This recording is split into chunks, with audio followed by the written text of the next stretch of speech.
Al-Quranul Karim sudah jelas bagi kita bahwasanya tak ada kaidah di atas muka bumi ini yang lebih tinggi daripada Islam. Al-Quranul Karim menjelaskan dalam surah At-Taubah ayat 33. Bismillahirrahmanirrahim.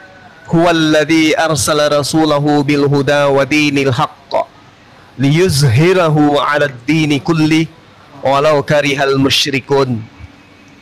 Dialah Allah yang mengutus baginda Rasulullah Muhammad sallallahu alaihi wasallam dengan pedoman, dengan petunjuk, hudan berupa Al-Quran dan agama yang benar untuk diunggulkan di atas segala agama hanyalah Islam, walaupun orang-orang musyrik itu tidak menyukai. Jadi kaidah kita sebagai seorang muslim, Rasulullah Muhammad sallallahu alaihi wasallam itu didatangkan oleh Allah sebagai pembawa petunjuk, dan petunjuknya itu berupa pedoman, dan pedoman itu adalah Al-Quran. Al-Quran ini harus dijabarkan. Penjabaran Al-Quran ini disebut hadits. Kenapa? Karena Allah menerangkan dalam surah An-Nahl ayat 44. Bismillahirrahmanirrahim. Bil bayyinati waz zubur wa anzalna ilaika dzikr litubayyana linnas ma nuzzila ilaihim wa la'allahum yatafakkarun. Jadi Al-Quran diturunkan secara baku kemudian kepada Rasul Muhammad SAW, lalu Rasulullah menjelaskan, menerangkan, menguraikan. Dan uraiannya ini diperuntukkan untuk seluruh umat manusia, agar umat manusia itu memahami apa yang harus mereka lakukan di dalam kehidupannya, termasuk terhadap kebiasaan sehari-hari. Dalam hal ini adalah kebiasaan di dalam bermasyarakat, berkeluarga, berkelompok dan seterusnya.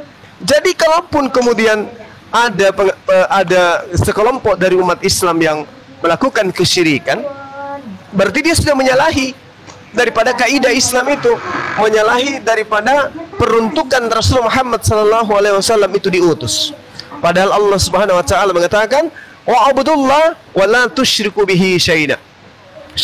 Sembahlah Allah semata-mata. Jangan berbuat syirik, jangan menyembah kepada selain daripada Allah, jangan mempersekutukan Allah dengan sesuatu apapun. Itu jelas tuh. Al-Quran menegaskan seperti itu. Jadi cara kita kemudian menyampaikan kepada sahabat, kepada saudara, keluarga, tentu dengan cara menggunakan pendekatan persuasif. Kita dekati, kita ingatkan, kemudian kita berikan pencerahan yang ada di dalam Al-Quranul Karim. Tapi tentu tergantung sikon. Ada masa-masa di mana orang itu bisa menerima nasihat, ada masa tidak bisa menerima nasihat. Jadi pandai-pandaian kita, ketika kita merasa bahwa kita punya kepentingan, punya kewajiban untuk menyadarkan saudara-saudara kita, maka kita harus pandai pada masa mana mereka bisa menerima nasihat dan pada masa mana mereka susah untuk dinasihati. Saya kira begitu, sahabat saya. Kalau ada tambahan dari teman-teman kita yang lain, silakan. Assalamualaikum warahmatullahi wabarakatuh. Mas, Waalaikumsalam warahmatullahi wabarakatuh. Silakan sekarang ya Ustaz Unggul ya, Masya Allah. Gimana sombong, udah ada guru-guru di atas, minder lah aku naik. Ya Bang, siapa nih tadi? Bang Rangkaian. Boleh saya tambahkan sedikit ya? Kalau tadi dari Guru Ndazuma sudah komplit, saya hanya menambahkan contoh saja. Kalau sudah pernah, ingat lagi. Kalau belum nonton filmnya, judulnya The Messenger, utusan ya, menceritakan tentang perjuangan Nabi Muhammad SAW bersama para sahabat. Ketika itu para sahabat hijrah yang pertama ke Habasyah atau Ethiopia, karena kata Nabi Muhammad SAW, mintalah perlindungan kepada raja tersebut yang adil.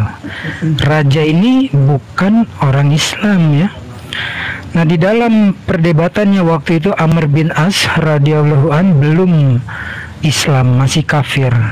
Lalu dihasut raja ini, mereka ingin mengubah agama nenek moyang kami.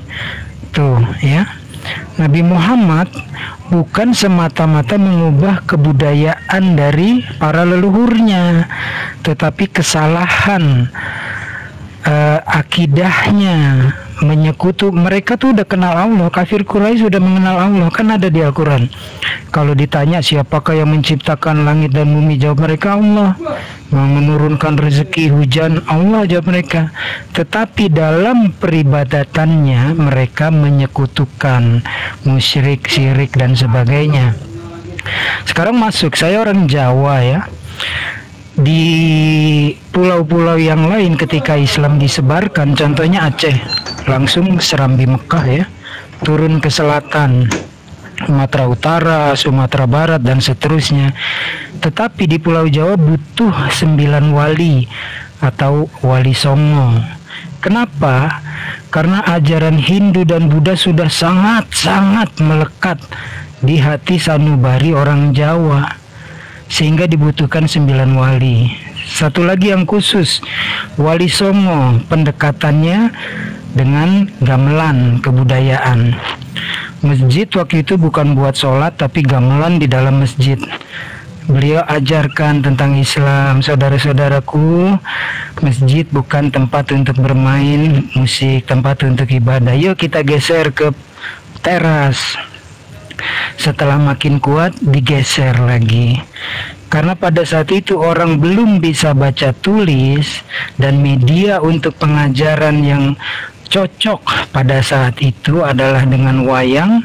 Jadi dimasukkan tuh cerita mengenai jimat kalimosodo, kalimat syahadat.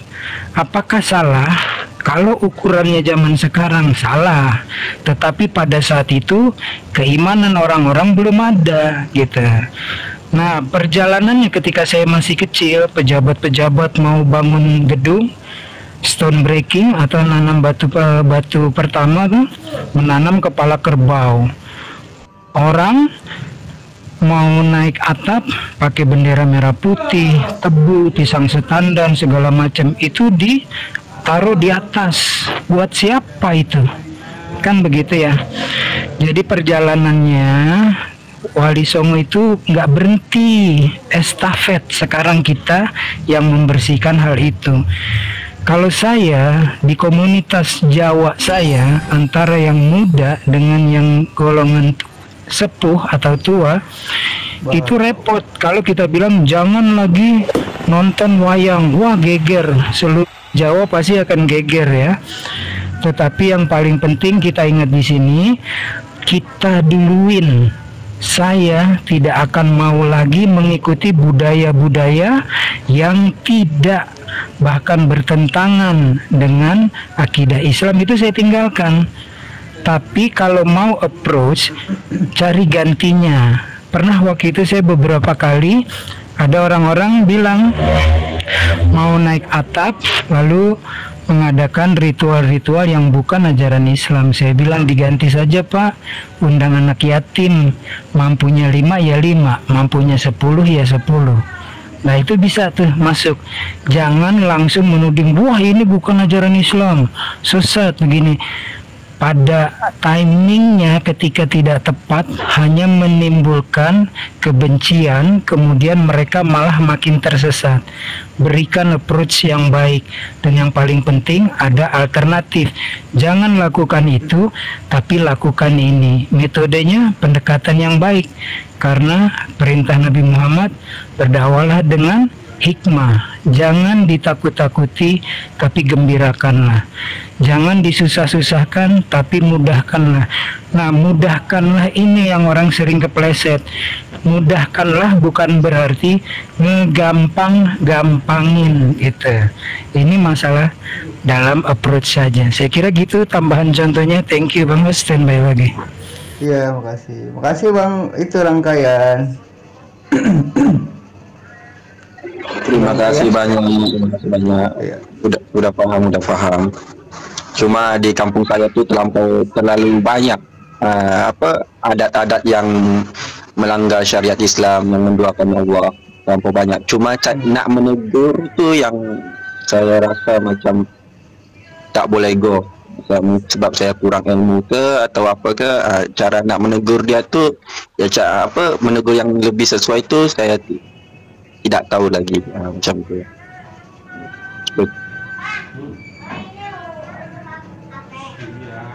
Oke, makasih ya Bang Rangkai. Ya terima kasih. Allah jumpa lagi. Ya, sama-sama. Ya. Bang bantu follow itu ya, apa namanya?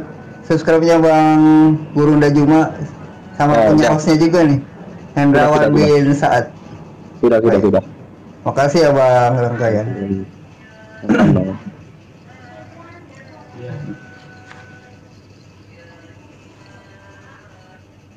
Yang Kristen naik dulu yo, jangan yang Islam dulu. Kita nyari ini. Ayo, ada Buderni di bawah. Udah makin langka kayaknya, Bos. Udah makin langka oten-oten ini. Gue juga susah loh nyari oten-oten. Paling yang ada yang tinggal penghujat-penghujat aja. Insya Allah mereka udah mulai mendengar ya. Karena selama ini mereka nggak pernah tahu loh tentang Yohanin Koma, Amanat Agung, ayat ini tidak asli dan sebagainya dan sebagainya. Mudah-mudahan lah ya. Tapi udah mulai langka. Yang tinggal hanya penghujat aja. Tadi sore sih ada yang bagus. Tadi lupa, cuma aku lupa follow dia. Tadinya aku bilang abis Isya nanti datang aja lagi Bang, saya bilang. Enak diajak dialognya tadi sore itu, gitu Bang. Ustadz. Sambil ngundang yang lain. Bentar. Ayo yang Kristen naik dulu yuk, yang Islam belakangan. Itu Bang Abi ada Kak Diarni tuh yang kemarin. Iya, udah nih. Udah bosan. Lu aja Bunda, sini. Bosan. Nggak pernah bosan kita mah kalau siar agama mah. Iya. Ya kan? Kok bosan? Sampai seumur hidup kan siar agama. Naik dulu Bunda sambil nunggu temannya nanti. Oh, ya udah nih si Otang dulu, kita ngelawak dulu nih sama si Otang nih. Tuh, naik Otang. Ada si Hotang, Iya. ada Dewa Molok. Selamat malam Hotang, gimana kabar? Udah lama ya. Semangatkan malam. Kamu jangan baru datang jangan langsung lihat Google. Aduh kan mental kan. Baru datang langsung lihat Google, gimana ceritanya? Selamatkan malam. Korban Dewa Molok, apa kabar semuanya? Langsung turun Bang. Enggak, ini Ada data yang Oh, menarik ini ini. Bang Doni. Nah. Apa Bang Doni Bang? cocok tuh sama Bu Derni. 2 Korintus 13 itu datanya menarik sekali dia. Oh, 2 Korintus ya Bang Abi. Bang. Iya. Selamat malam Bang Doni. Si Tapi Barani. perikopnya itu Gimana bang? bertentangan nih Bang Zuma itu ya perikopnya itu 2 Korintus itu. Kalau 2 Korintus 13 ini dibaca ini Paulus ini seakan-akan dia mendudukkan dirinya sebagai Tuhan juga. Iya. Jangan-jangan dia Dewa Kamu Molok kenapa ya. mental, Tang? Itu pernah Kenapa Bang. mental kamu, Tang? Itu apa pernah ditanyain juga.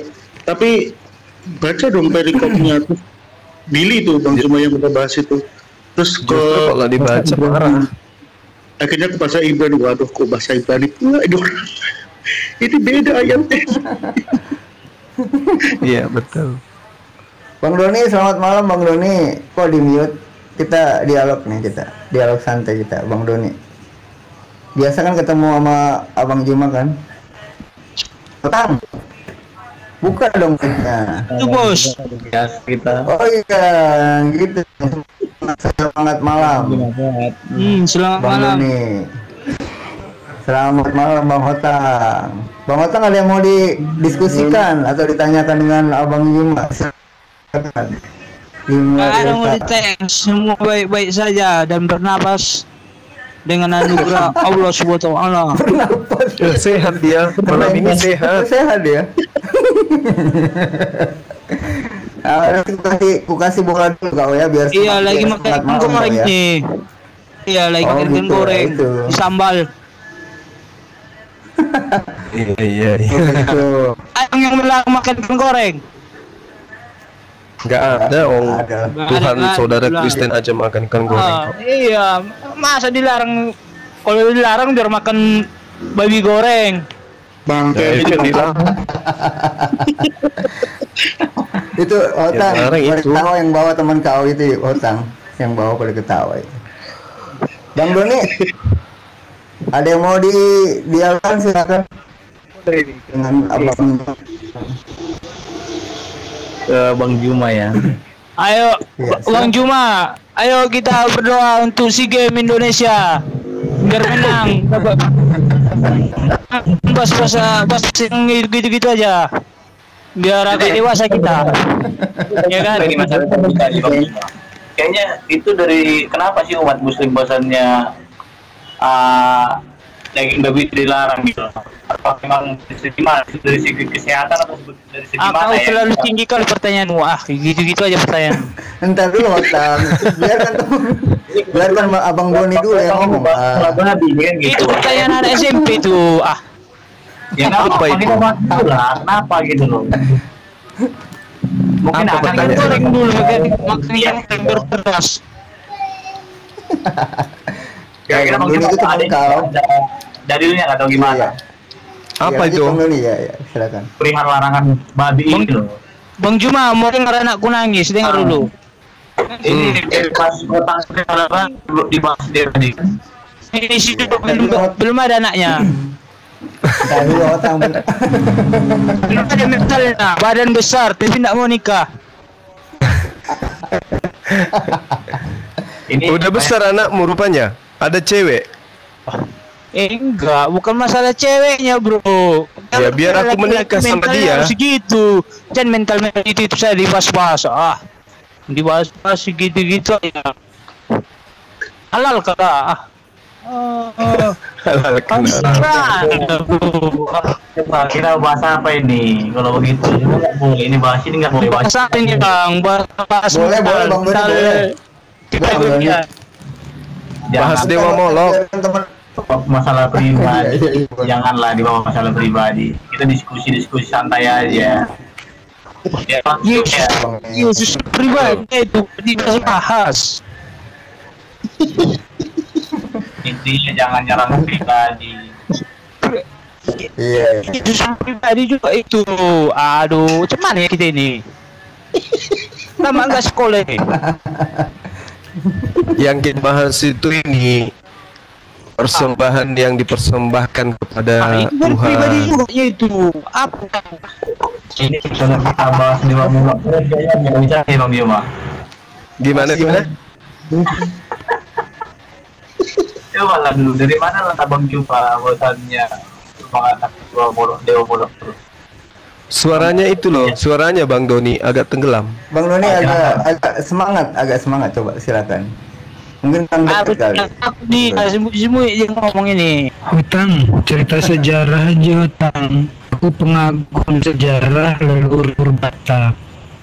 Kenapa mereka dibantai oleh Tegas ngomong, tegas. Tegas ngomong, tegas. Iya, ceritakan lo Utang sejarah tentang Itu Bang Juma itu leluhurmu tegas itu ngomong Itu itu. Mampus kau dibantai. nanti.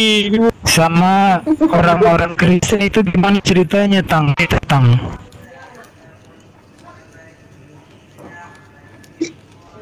Langsung di Ya Bang Doni dulu ya Bang Doni. Langsung ke depan. Ayo Bang Bang Doni. Juma. Itu Bang Juma. Iya, gimana? Akan dari bosannya Dewa Molok tuh ada nggak pertanyaan akan buat Dewa nggak ada kan? Jadi kalau nggak Ada, asumsi ada. Ada, Bang.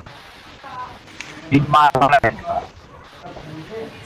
Ini jelas ini di dalam Imamat 20:3, Imamat 18:21, Mazmur 106, 2 Raja-Raja 23:10, 2 Tawarik 2:8-3, Yeremia 7:31, Yeremia 3:5. Jelas itu. Di Molok semua itu mempersembahkan darah manusia ke dewa Molok. Iya, tapi kan bukan disebutkan darah Yesus kan di situ kan. Nanti kalau nggak ada darah Yesus di situ, abang sendiri yang menyimpulkan gitu. Bukan. Memang tidak ada darah Yesus di sana. Betul, Anda benar. Tetapi kemudian secara garis besar, Tuhan tidak pernah meminta darah manusia. Sementara di dalam kitab Saudara Efesus 5 nomor 2, jelas sekali di sana bahwa Yesus itu diserahkan sebagai persembahan dan hal yang harum. Nah, pertanyaannya, persembahan pada siapa? Kan gitu Bang. Kan ya, analoginya gini. Bukan analogi, kajian tentang persembahan yang dilakukan oleh orang Yahudi. Orang Yahudi ketika melakukan satu perbuatan tercela, misalnya mereka berzina atau bersudal, maka dosanya itu kemudian mereka hapuskan, mereka tebus dosa itu dengan persembahan kurban, mencurahkan darah hewan. Nah, dosanya itu dia tebus pada Tuhan. Jadi penebusan daripada hewan yang dilakukan ini, dosa tersebut ditebus kepada Tuhan. Jadi kita berdosa nih, sebagaimana yang ada perjanjian lama, manusia berdosa. Solusi yang diberikan oleh Tuhan di dalam perjanjian lama untuk mendamaikan dosa tersebut, maka manusia ini harus kemudian mempersembahkan darah hewan untuk menebus dosa yang ada pada Tuhan. Nah sekarang Yesus juga menebus, dan Yesus itu adalah Tuhan itu sendiri menurut pemahaman teman Kristen. Permasalahannya Yesus menebus kemana? Karena ada dua nih penyebabnya kemudian. Kalau dikatakan bahwa Tuhan menerima tebus dosa dengan meminta persembahan hewan ternak, maka iblis juga meminta persembahan, tapi persembahan darah manusia. Kan itu masalahnya. Kalau teman-teman Kristen bisa bukan bumi darah manusia, tetapi faktanya kemudian benar-benar nyata Kristen ditebus dosanya melalui darah manusia, maka saya katakan bahwasanya tadi di dalam konsep iman Kristen adalah menebus iblis dari perbuatan dosa yang menjatuhkan Adam dan keturunannya ke dalam dosa waris. Nah, ini masalah besar. Jadinya akan masalah besar jadinya. Kecuali teman-teman Kristen bisa menunjukkan bahwa darah Yesus itu menebus dosa-dosa Kristen kepada Tuhan. Tapi di mana di perjanjian lama Tuhan itu menginginkan tebusan dengan menggunakan darah manusia? Apa emang ada? Kan tidak ada. Terkecuali di dalam Efesus 5 nomor 2. Efesus 5 nomor 2, di situ dijelaskan, dan hiduplah di dalam kasih sebagaimana Kristus Yesus juga dalam mengasihi kamu, telah mengasihi kamu dan telah menyerahkan dirinya untuk kita sebagai persembahan dan korban yang harum bagi Theos. Nah, Theos yang dimaksud di sini ini siapa? Karena dewa juga disebut Theos. Itu Bang. Sedikit sebelum disambung, teman-teman di bawah bilang suara Gurunda putus-putus. Mungkin sinyal hostnya yang lagi goyang ya, standby. Iya, Bang Juma. Oh, Iya, silakan Bang, silakan. Sinyal lo kayak apa? Telkomsel, jangan Excel. Bang Juma. Iya, iya. koneksi bagus Ada Bang Boran. Petrus Ya, 1 Petrus 1 lanjut. ayat 19 itu kan dibilang di situ, maksudnya darah itu sama seperti darah anak domba, kan begitu. Nah, itu dia. Kan di situ. Ayat 19. Itu dia. Iya, iya. Itu kan ada ayatnya. Jadi Itu dia masalahnya, Bung. Petrus lagi-lagi kemudian Kalian membuktikan dua bahwa berdebat, kirimlah kopi. Ngopi-ngopi dulu kita nih. Kalian dua aja yang berdebat. Udah aku kirim bola tadi. jadi Ya, lanjut. ayat 18 itu dibaca satu perikop itu mengatakan sama dengan seperti darah anak domba, kan gitu, yang nggak bercacat. iya. Baik, baik. Jadi gini, Bang. Kalau Anda, saudara saya, mengatakan bahwasanya 1 Petrus 1 nomor 18, sebab kamu tahu bahwa kamu telah ditebus dari cara hidupmu yang sia-sia yang kamu warisi dari nenek moyangmu itu, bukan dengan barang yang fana, bukan pula dengan perak dan emas, melainkan dengan darah yang mahal, yaitu darah Kristus. Justru ini yang menjadi permasalahan. Darah manusia itu disamakan seperti darah anak domba. Darah anak domba berarti darah hewan kan? Lagi-lagi ini seibarat orang jatuh ketimpa tangga lagi. Yesus sudah dikorbankan dan sudah gitu dianggap juga dia adalah hewan. Betapa naifnya Yesus dan betapa hebatnya orang Kristen dengan konsep ini. Anak manusia yang dikasihi oleh Tuhan dianggap setara dengan binatang. Sedangkan 1 Petrus 1, kalau Anda baca satu perikop, Anda coba lihat dari Petrus Rasul Yesus Kristus kepada orang-orang pendatang yang tersebar di Pontus, Galatia, Kapadokia, Asia Kecil dan Batinia. Ini membuktikan bahwa tulisan 1 Petrus ini bukan tulisan murid Yesus. Karena kenapa? Yesus berpesan kepada Petrus agar jangan ke bangsa lain. Sedangkan 1 Petrus 1 ini suratnya ditujukan kepada jemaat-jemaat yang ada di Pontus, Galatia. Sementara Pontus, Galatia itu bukan orang Yahudi. Mereka adalah orang Roma, orang Yunani. Menandakan bahwa Petrus bukanlah murid Yesus yang menulisnya. Apa pembuktiannya? Saya kasih pembuktian terbalik. Di dalam kitab saudara jelas sekali dikatakan bahwa di Galatia 2 nomor 8, Paulus sendiri yang memproklamirkan Petrus itu diutus hanya kepada orang Yahudi yang bersunat. Berarti yang menulis 1 Petrus 1 ini bukan Yesus, bukan Petrus, tetapi Petrus lain. Sama seperti yang dikatakan Sinto Petrus.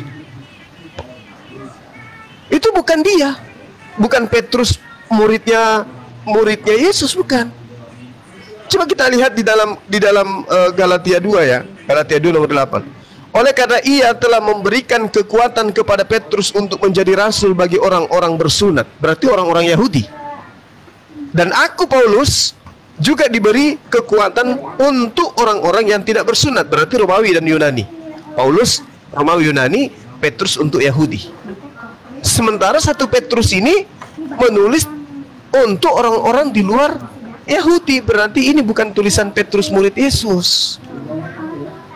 Seperti itu saudaraku. Jadi kalau Anda lagi-lagi mengatakan 1 Petrus 1 nomor 18 ini, nomor 19 ini membuktikan bahwa darah Yesus itu setara dengan darah domba, ya cobalah Anda renungkan. Apa mungkin utusan Tuhan itu bisa disetarakan dengan binatang? Ini penghujatan sebenarnya. Secara halus telah menghujat daripada utusan Tuhan. Kan udah tertulis juga bahwasanya dari pengampunan dosa itu kan memang harus ada darah yang tercurah kan gitu ya. Darah domba kan gitu ya. Iya. Jadi kalau menurut saya yaitu kalau disamakan juga ya nggak ada masalah dengan hal itu umpamanya gitu loh, untuk pergantian. Banyak pertanyaan dulu Doni gitu aja. Darah yang terakhir. Tapi itu melanggar. Tapi itu melanggar perintah Tuhan, Bung. Enggak. Melanggar kaidah keselamatan. Menurut Bang Juma, ya Yesus itu langsung terangkat ke langit atau gimana? Atau mati dulu? Suaranya agak ini Bang, agak mendengung kecil. Gimana itu? Yesus itu langsung terangkat ke langit atau mati dulu? Enggak, dia enggak mati, dia terangkat ke langit. Nah, itu yang diserupakan ini, kira-kira Bang Juma tahu nggak siapa yang diserupakan ini? Di Al-Quran tidak dikatakan diserupakan dengan si A, si B atau si C, enggak. Kenapa? Karena keberadaan Al-Quran itu datang hanya untuk sekedar mematahkan argumen orang-orang kafir bahwa Nabi Isa alaihissalam itu mati disalib. Hanya itu aja. Poin yang diajarkan Al-Quran, wa ma salabuhu, itu mereka tidak salib, mereka tidak membunuh, melainkan Allah mengangkatnya ke langit. Dah selesai. Siapapun yang diserupakan olehnya, ya kami tidak berkaitan dengan iman. Hal ini tidak berkaitan dengan akidah dan iman kami. Katanya kan itu kan dibunuh juga itu yang diserupakan itu. Amang sampai sekeji itu gitu. Masa orang yang nggak bersalah malah di ini nggak tahu apa-apa diserupakan gitu loh. Coba abang berpikir logikanya. Masa segitunya Tuhan gitu loh diserupakan dengan yang lain yang nggak harusnya bertanggung jawab suruh bertanggung jawab. Apakah Allah itu segitu kejinya? Ya, Anda pandai bertanya dengan demikian. Anda pun harus menjawab. Kenapa orang-orang Kristen yang melakukan dosa, kenapa orang lain yang harus menebus? Kan itu permasalahannya sekarang. Ya bukan abang jawab dulu yang pertanyaan saya, gitu loh. Itu apakah Tuhan sekeji itu, gitu loh. Masa orang yang nggak harus bertanggung jawab, disuruh bertanggung jawab, gitu loh. Ya, oke. Saya dibesarkan aja semua kan bisa, gitu loh. Kalau yang mau ini, nggak mesti harus yang lain diserupakan dengan yang lain gitu loh. Kenapa nggak semua dirapikan semuanya? Kalau emang itu nggak ada istilah embel-embel pakai kabur segala. Masa pakai cara kabur segala gitu loh? Itu yang menurut saya agak susah dicerna pakai logika akal sehat ya. Iya, tapi kalau misalnya dosa-dosa Anda diambil alih sama anak Maria itu masuk akal. Termasuk akal. Kau nih baru jumpa kau sama si Juma ya. Ribet kali kau. Dari tadi tanya aja kau. Dosa Anda boleh diambil alih sama anak Maria gitu. Kalau sampai yang namanya Nabi atau utusan itu pun pakai cara kabur-kaburan gitu loh, disuruh pakai, bisa kabur naik ke atas gitu kan, itu menurut aku Tuhan nggak mungkin sampai segitunya lemahnya gitu loh. Lo kok jadi lemah? Jadi lemah? Justru itu sama aja lemah, disuruh pakai, habis itu diangkat ke langit kabur gitu kan. Itu kok jadi kabur? Kok jadi kabur? Kalau pakai logikanya abang itu berpikir itu masuk akal nggak kira-kira cara Tuhan seperti itu gitu loh? Iya, masuk akal daripada Tuhan mati dibunuh manusia. Sekarang mana yang masuk akal? Dengarkan. Mana yang masuk akal? Tuhan mati dibunuh manusia atau Tuhan menyelamatkan utusannya? Mana masuk akal? Yang masuk akal itu ya jadi dia menyelamatkan ininya lah, umatnya lah. Gitu. Ya, justru karena itu kemudian Nabi Isa alaihissalam datang menyelamatkan umatnya dengan mengajak mereka menyembahnya kepada Allah dan mendudukkan dirinya sebagai utusan Tuhan. Tapi kan ditolak. Nggak masuk akal. Yang disuruh makan ini siapa? Coba pertanyaan aku itu, pertanyaan ke abang.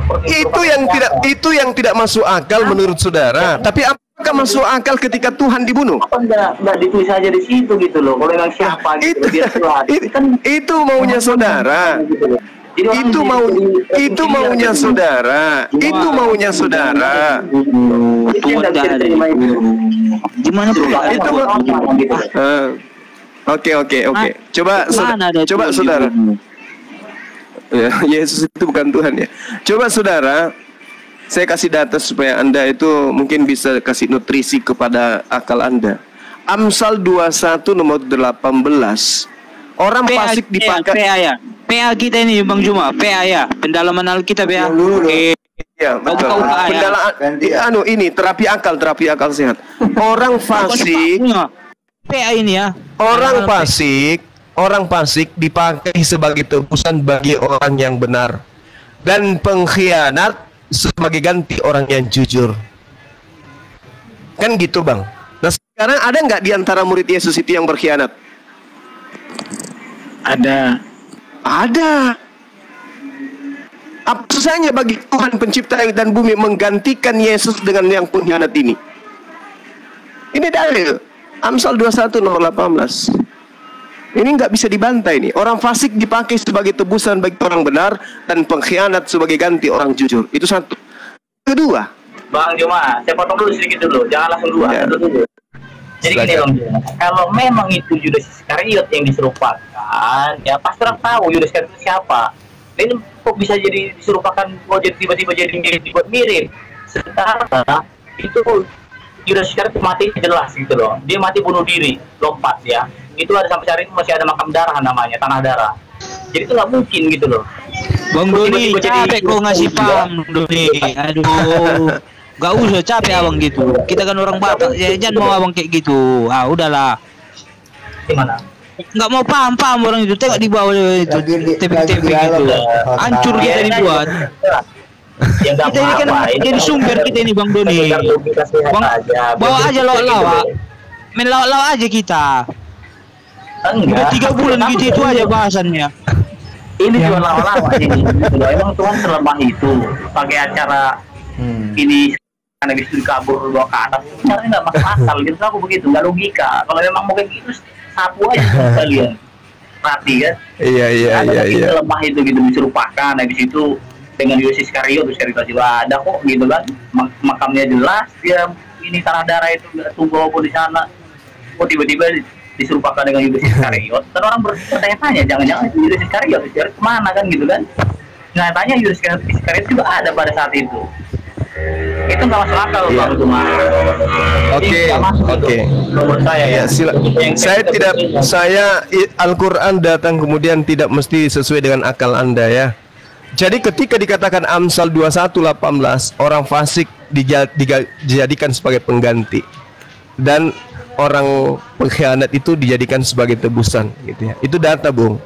Lalu Anda kemudian mengatakan, oh bagaimana mungkin Yudas itu begini, begono. Anda tahu tidak bahwa cerita informasi yang dituliskan oleh Matius dan yang dituliskan oleh Lukas itu bertentangan tentang kematian Yudas?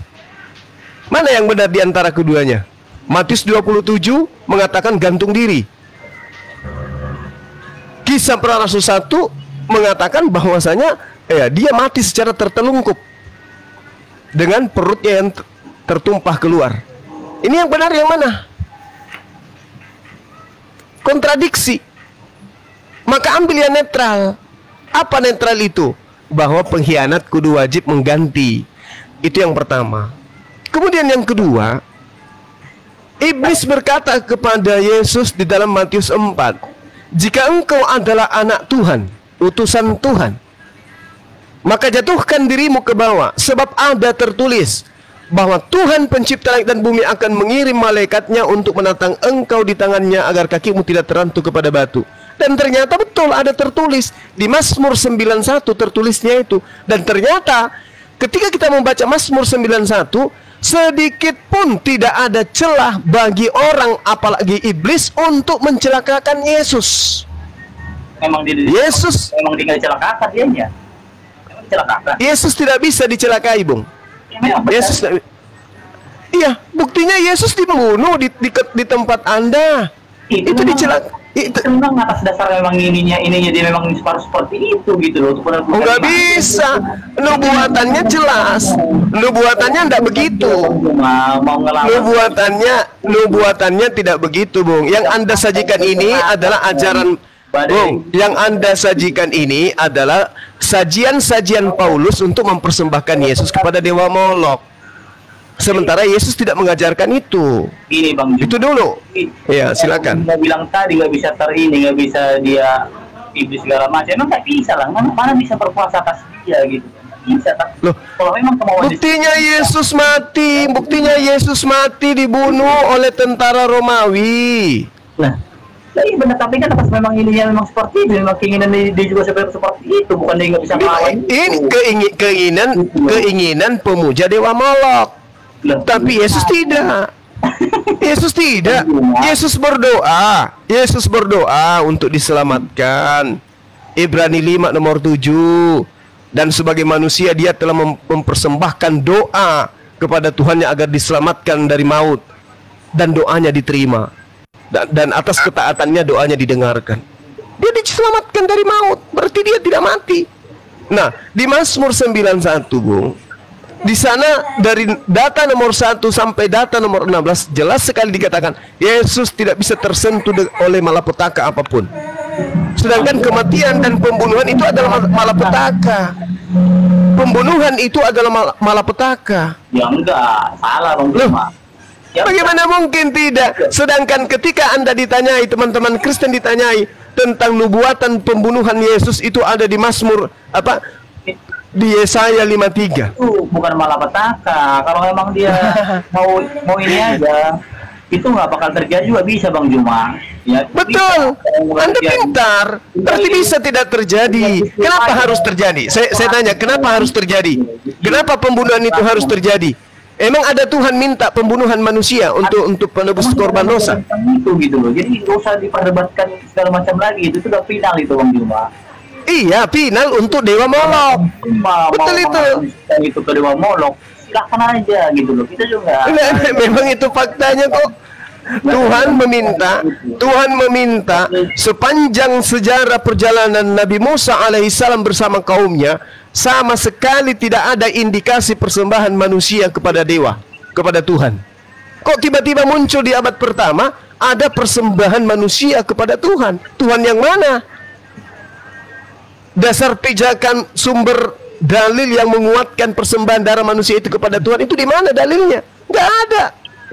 Serta-merta muncul kekristenan ini mengusung konsep Paulus bahwa Yesus itu adalah anak domba, anak binatang yang harus mati di atas tiang salib demi untuk mendamaikan dosa manusia. Padahal terkait dengan dosa, ajaran Tuhan jelas sekali kok, minta persembahan darah hewan. Kenapa diganti dengan darah manusia? Itu yang topik terakhir. terakhir, dan itulah lama-lamanya udah. Suara saudara kecil, suara saudara kecil. Itu yang terakhir Bang Juma. Yang mana tuh Bang? Selama-lamanya ya, setiap terakhir ya dia gitu loh yang jadi korban yang terakhir, udah. Habis itu udah nggak ada lagi.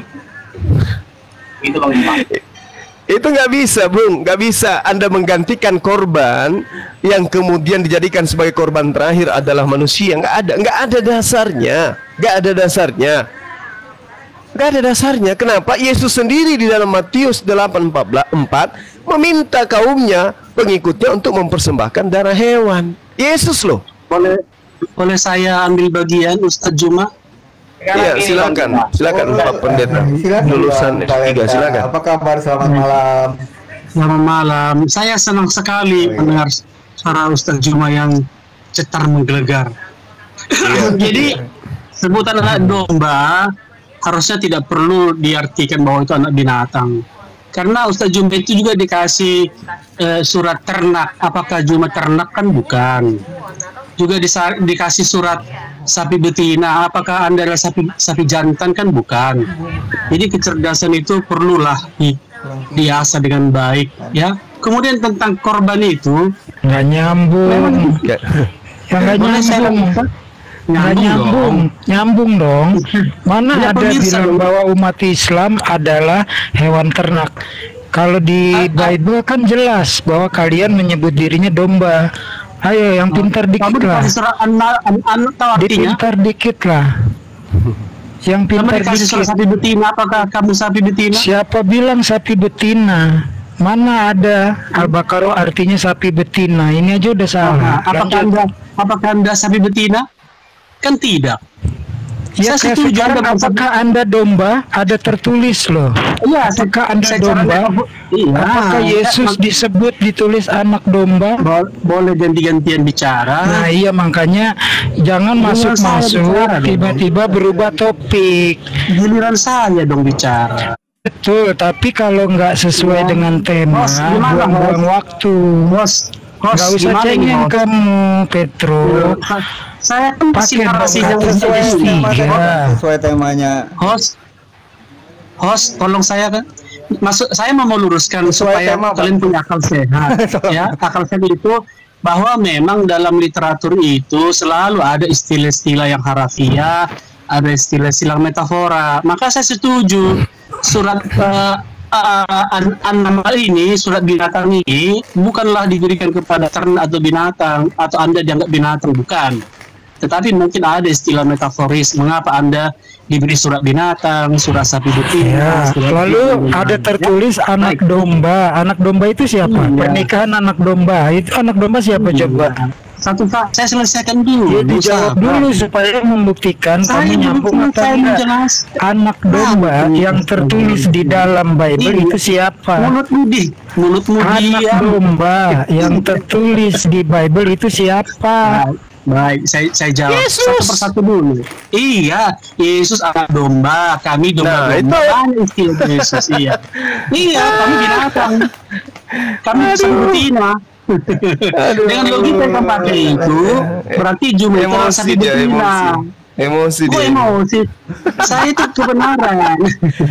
Kebenaran. Ya? Yesus kalian setarakan dengan binatang, betul atau tidak? Kamu disetarakan dengan sapi betina. Enggak ada cerita. Surah Al-Baqarah itu bercerita tentang orang-orang Yahudi, cerita tentang orang Yahudi dengan sembelihan sapinya. Apa hubungannya dengan itu tentang Yahudi? Berbeda dengan Yesus. Berbeda dengan Yesus. Berbeda dengan Yesus yang kalian setarakan dengan binatang. Yesus dipersembahkan. Kenapa Yesus disembeli? Di dalam 1 Korintus 5 nomor 7. Kenapa Yesus disembeli dalam 1 Korintus 5 nomor 7? Kenapa? Saya jelaskan semua. Karena Yesus itu disetarakan dengan binatang. Kepalamu, kamu sapi. Loh. Wahyu 5 nomor 6. Tadi udah Wahyu 5 nomor 6. Tadi udah ngaku. Petro. Aku melihat berubah lagi. Aku melihat apa yang dilihat situ. Katanya kamu pengen main taekwondo tapi kayak perempuan. Gantian bicaranya dong. Enggak ada ilmu yang kamu sampaikan. Enggak ada hubungannya surah Al-Baqarah dengan kami. Al-Baqarah itu bercerita tentang apa? Dengarkan. Al-Baqarah itu bercerita tentang apa? Kamu nanti kamu jelaskan. Saya tanya dulu. Saya tanya, surah Al-Baqarah itu bercerita tentang apa? Dan anak domba itu bercerita tentang apa? Nangis. Giliran saya bicara dulu, ya. Giliran saya bicara. Jadi dalam setiap literatur itu kecerdasan itu dilihat. Kapan suatu istilah dulu, nggak usah khotbah. Jawab dulu. Surat Al-Baqarah bercerita tentang apa?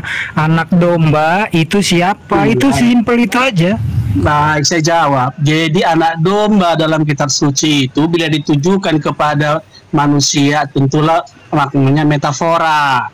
Bahwa anak domba sebagai bahan persembahan. Oke. Udah, nggak usah panjang. Aku nggak butuh. Nggak usah panjang. Saya tidak butuh omong kosong. Itu metafora. Nah sekarang kalau Tuhan, dengarkan. Sekarang di perjanjian lama, apakah anak domba yang diminta untuk dipersembahkan itu metafora atau anak domba asli? Dengarkan. Apakah anak domba asli yang diminta untuk dipersembahkan? Ayo. Perjanjian lama, apakah metafora atau domba asli yang diminta dipersembahkan oleh Tuhan? Jawab. Saya ulang. Di dalam perjanjian lama, Tuhan minta persembahan hewan kurban. Hewan kurbannya berupa domba, anak domba, lembu. Apakah itu metafora atau hewan beneran? Jawab. Silakan, Bang. Hewan beneran.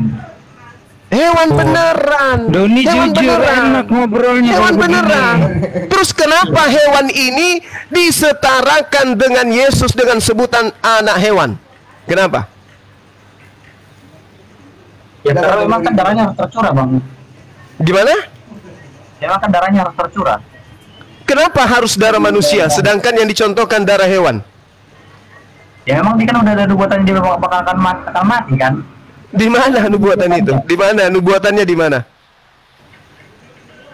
Itu Mesias sendiri kan akan menderita kan gitu. Ya itu di mana tertulis? Ya bentar dulu kita tarik dulu berarti. Saya juga nggak hafal ayat ini, Bang. Iya, baru ingat Bung.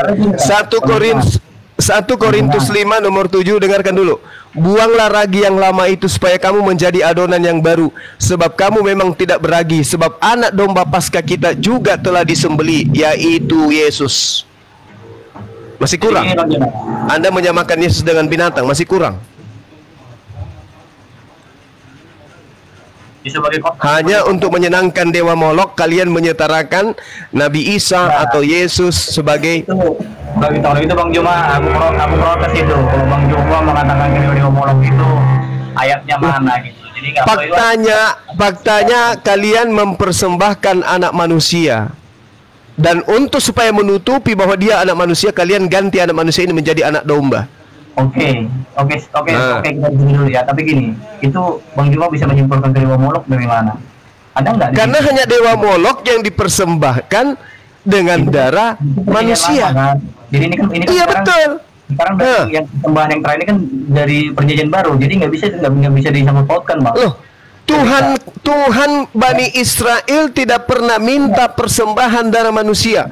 Lalu Yesus ini Anda persembahkan darahnya kepada siapa? Benar. Kecuali kalau ada di perjanjian baru itu ada di bawah Molok baru boleh. Ini kan abang udah beda tuh. Jadi abang nggak boleh Loh, masalahnya Yesus mengajarkan di dalam Matius 8 nomor 4 mengajarkan mempersembahkan persembahan hewan. Yesus yang mengajarkan. Allah Subhanahu wa Ta'ala mengajarkan, saya adalah penebusmu. Saya dikorbankan untuk kamu, Juma. Bukan, kamu bukan penebus. Kamu bukan penebus.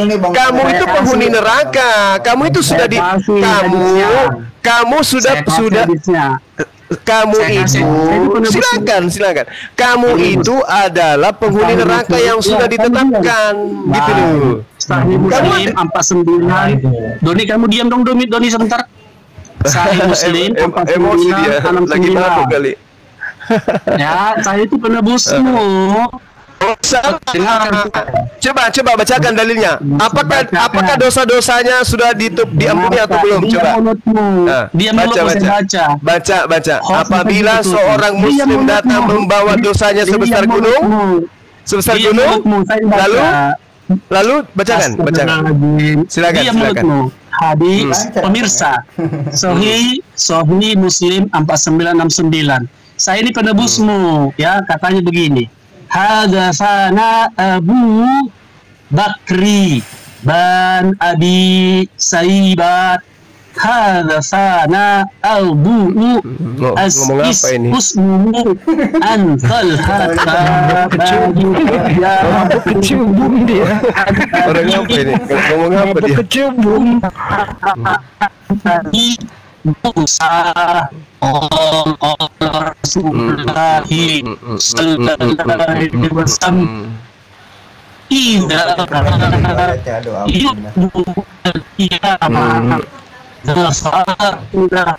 Ngomong apa? Mabuk kecubung dia nih. Ngomong apa ini anak? Ngomong apa?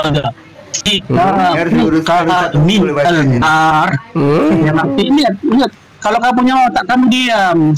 Artinya Rasulullah sallallahu alaihi wasallam telah bersabda, nur diam dong mulutmu. Rasulullah sallallahu alaihi wasallam bersabda, pada hari kiamat kelak Allah Subhanahu wa taala akan menyerahkan orang Yahudi atau orang Nasrani kepada setiap orang muslim. Kemudian Allah Subhanahu wa taala akan berkata, inilah penebusmu dari siksa api neraka. Saya penebusmu. Saya dikorbankan Tuhanmu untuk menyelamatkan kamu, Zuma. Nah, jadi kalau gini. Silahkan. Dengarkan Petro. Sekarang begini, Petro. Kalaupun kamu tidak dijadikan sebagai penebus, orang-orang kafir di Islam itu tempatnya di mana? Tidak urusan saya penebusmu. Saya tanya dulu, orang-orang kafir menurut Al-Quran itu tempatnya di mana? Neraka. Saya tidak percaya Quranmu. Iya, terus kenapa kau bawa hadits? Terus kenapa kau bawa hadits? Saya Allahmu mengajarkan saya itu penebusmu. Tadi itu bohong. Makanya kalau belajar Islam itu jangan setengah-setengah. Yang dimaksud dengarkan. Dengarkan. Silakan. Jadi yang dimaksud di sini bukan tebusan sama seperti yang ada di dalam ajaranmu, bahwa dosa-dosamu ditanggung oleh Yesus. Tidak seperti itu. Dengarkan. Orang Islam itu gantian ngomongnya. Yesus menebus saya dari neraka. S2 saya menebus kamu dari api neraka. Kami itu bodoh, Juma. Kami tanya tipu-tipu, suaramu aja lantang. Oke, saya bacakan ayatnya. Saya bacakan ayatnya ya, Bahlul. Kubacakan dalam Al-Quran ya. Sahih Muslim 4969. Ini ayat Al-Quran yang menerangkan. Kau sabar dulu, penyembah dewa Molok kok nggak mau diam. Kau penyembah pepagan Arab lu. Allahu wa Akbar. Tuhanmu sebenarnya Allah dan wa Akbar. Akbar dewa matahari. Bahlul nggak mau diam. Bahlul. Kamu kok sama tak Juma. Kasihan kamu lagi porong. Bahlul, diam dulu Bahlul. Silakan lanjut. Diam dulu Bahlul. Saya jelaskan dulu ini Bahlul supaya kamu paham. Jadi di dalam Al-Quran surah Al-Araf ayat 38. Di situ sangat jelas dikatakan Allah berfirman, masing-masing orang kafir akan mendapatkan siksaan neraka berlipat ganda. Kenapa orang kafir itu mendapatkan siksaan berlipat ganda? Pertama, karena orang kafir itu memang dikhususkan untuk neraka. Nah, karena orang-orang kafir itu dikhususkan untuk neraka, maka dosa umat Islam kemudian yang bertobat kepada Allah diampuni neraka yang harusnya diisi oleh umat Islam itu diberikan kepada orang Kristen, makanya mereka mendapatkan 2 kali lipat. Itu Al-Quran. Qala likullin di'fun walakin la ta'lamun. Allah Subhanahu, dengarkan. Allah Subhanahu wa ta'ala mengatakan di dalam Al-Araf ayat 38, jelas itu. Apa kata Allah? Qala likulli di'fun, mereka mendapatkan siksaan neraka 2 kali lipat. Itu Al-Quran menerangkan. Lalu kami umat Islam mendapatkan surga 2 kali lipat. Mana ayatnya? Ar-Rahman ayat 46. Waliman khafa maqama rabbih jannatan. Kenapa 2 kali lipat? Karena sejatinya Yahudi dan Kristen Nasrani disiapkan oleh Allah surga, tetapi karena mereka lebih pilih mati dalam keadaan kafir, maka surganya diberikan kepada umat Islam. Makanya umat Islam itu mendapatkan 2 kali surga. Waliman khafa maqama rabbih jannatan.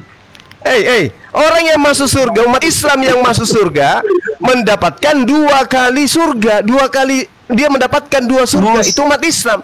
Orang Kristen yang masuk neraka, orang Kristen yang masuk neraka, orang kafir yang masuk neraka mendapatkan neraka 2 kali. Jadi tidak ada tebusan-tebusan. Kristen itu memang untuk orang kafir, dan surga itu untuk orang muslim. Itu 2 kali lipat itu kalian dapatkan. Jadi tidak ada tebusan-tebusan. Berbeda dengan ajaran Kristen. Berbeda dengan ajaran Kristen. Ajaran Kristen itu mempersembahkan, kemudian dengarkan, orang Kristen itu memang dipersembahkan Yesusnya kepada dewa Molok. Itu fakta. Itu fakta. Anda membawa hadits. Hadits itu Allah Subhanahu wa ta'ala kemudian mengampuni dosa-dosa umat Islam. Itu jelas. Tidak ada. Tidak ada. Bukan. Apakah kemudian dengarkan saya. Saya tanya kepada saudara Petro. Diturunkan, akhi diturunkan aja orang double kosong kayak gini. Ya, bagus. Jadi saya lebih suka berdialog, berdebat dengan orang-orang Kristen yang mau mendengarkan daripada orang bodoh, bahlul dan goblok tapi sok pintar tentang Islam. Oke, Kristen Islam sabar dulu, sama-sama memahami bahwa di luar Kristen pasti tempatnya neraka. Di luar Kristen pasti tempatnya neraka menurut Kristen. Di Islam, di luar Islam pasti tempatnya neraka. Jadi ketetapan di dalam Al-Quran, orang-orang kafir itu sudah pasti di neraka. Jadi tidak ada tebusan. Tidak ada penebusan. Allah mengampuni dosa-dosa umat Islam. Makanya dikatakan segala dosa itu diampuni oleh Allah. Hanya ada satu dosa yang tidak diampuni oleh Allah. Dosa apa itu? Dosa mensyirikkan Allah, menyembah selain daripada Allah. Jadi dosa-dosa umat Islam itu yang tidak mensyirikkan Allah itu dihapuskan oleh Allah, ditangguhkan, diberikan kepada orang Yahudi dan Nasrani. Karena memang mereka sudah pas mengisi api neraka. Seperti itu, ya. Jadi jelas Yesus disetarakan oleh Kristen dengan hewan, dengan binatang, dan itu penghinaan. Bang Juma, tadi Bang Juma bilang tadi dapat 2 kali surga. Pertanyaan saya, nanti hadiahnya bidadarinya 2 kali lipat lah itu, atau gimana menurut Bang Juma? Kalau itu tidak diceritakan, Bang. Itu tidak diceritakan tentang bidadari. Bidadari itu adalah pelayan. Jadi umat Islam itu memiliki pelayan-pelayan di surga. Karena umat Islam ketika hidup di surga itu layaknya hidup di dunia. Ada anaknya, ada istrinya bersama dengan keluarganya, pasangan-pasangannya. Tidak seperti Kristen. Di surganya Kristen tidak mengenal siapapun. Yang dia kenal hanya ular naga dan Mikael lagi perang. Itu aja. Mereka tidak lagi mengenal anaknya. 100 istri. Itu pengikutnya, akhi. Itu pengikutnya Yesus. Kalau ini yang saya maksud Kristen. Kalau pengikut Yesus dijanjikan oleh Yesus 100 istri. Tapi kalau Kristen dijanjikan ke neraka mereka ini. Bang Juma, nanti hadiahnya bakal 2 kali lipat juga atau enggak gitu loh? Apa jadi 100 berapa yang jadinya 144 gitu? Jadi Yesus itu menjanjikan 100 istri kepada pengikutnya dalam Matius 26 nomor 19. Itu Matius 19 nomor 29. Sorry kebalik. Jadi Yesus menjanjikan 100 istri kepada pengikutnya. Istri loh. Itu bukan istri doang, Bang. Itu kalau kau meninggalkan bapak Itu ibu. istri. Iya, baru istri, anak-anak mau bakal dapat. Itu istri. Jadi Itu istri. Jelas di sana dikatakan gunaika. Kalau ibunya dilipat gandakan 100 kali ibu, ya nggak masalah, tetap aja ibu. Kedudukan ibu ketika dia 100 ibu, tetap aja ibu. Ibu pertama, ibu kedua, ibu ketiga, ibu keempat, ibu kelima, ibu keenam, ibu ketujuh.